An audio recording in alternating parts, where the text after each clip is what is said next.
Hello everyone, welcome back to my channel. Today I have Levi 501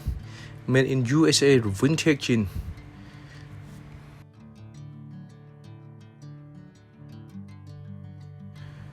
បាទដូចបងប្អូនដឹងស្រាប់ហើយខោកបយ Levi 501ផលិតនៅប្រទេសអាមេរិកឆ្នាំ1997គឺជាខោស៊េរីចាស់បុរាណដែលមានអាយុកាល30ឆ្នាំជាងហើយផលិតពីកប្បាសធ្នេអំបោះដេរយ៉ាងប្រណិត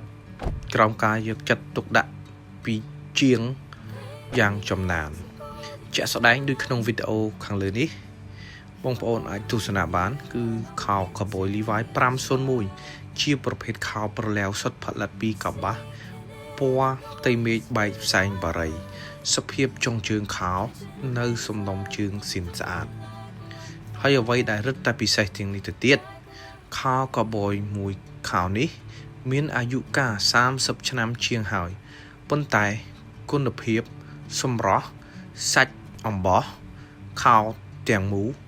មិនចាញ់ជាមួយនឹងខោស៊េរីថ្មីដែលក្រុមហ៊ុន Levi ទើបតែផលិតលក់នៅក្នុងទីផ្សារឡើយដោយសារតែខោកបយមួយនេះគឺជាខោស៊េរីចាស់ផលិតនៅប្រទេសអាមេរិកបងប្អូនអាចឃើញបានលក្ខណៈធ្នេអំបោះសាច់ខោក្បាលឡាវនៅសភាពថ្មីស្អាតពណ៌ទង់ដែងស្រដៀងនឹងផ្លាទីនមិនចាញ់ខោស៊េរីថ្មីឡើយ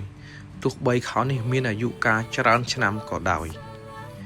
ដូចបងប្អូនដឹងស្រាប់ផលិតផលដែលផលិតនៅប្រទេសអាមេរិកគឺជាសមិទ្ធផលដែលមានគុណភាពភាពធន់រឹងមាំនិងគុណភាពល្អសម្រាប់ការប្រើប្រាស់ទោះជាអាយុកាលវាផលិតមកយូរណាស់ហើយក៏ដោយជាក់ស្ដែងខោមួយរូបនេះគឺជាខោ501 Levi ដែលមាន red tape តែម Levi ពណ៌ក្រហមនៅហោប៉ៅក្រោយផ្លាកក្រដាស់រឹងស្អាតពណ៌ទង់ដែងមាន logo សញ្ញាសេះទាញខោគឺជាសញ្ញាខោក្រុមហ៊ុន Levi ចំណែកកប៉ៅខាងក្នុងផលិតពីសាច់កប្បាសពណ៌រាងសទន់ហាប់ត្រជាក់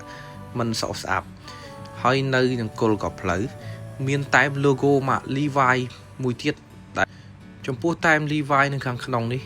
គឺជាចំណុចសំខាន់បំផុតរបស់ខោ Levi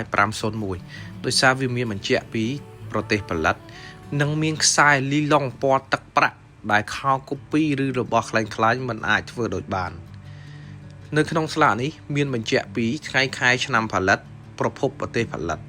និងទំហំចង្កេះប្រវែងសម្រង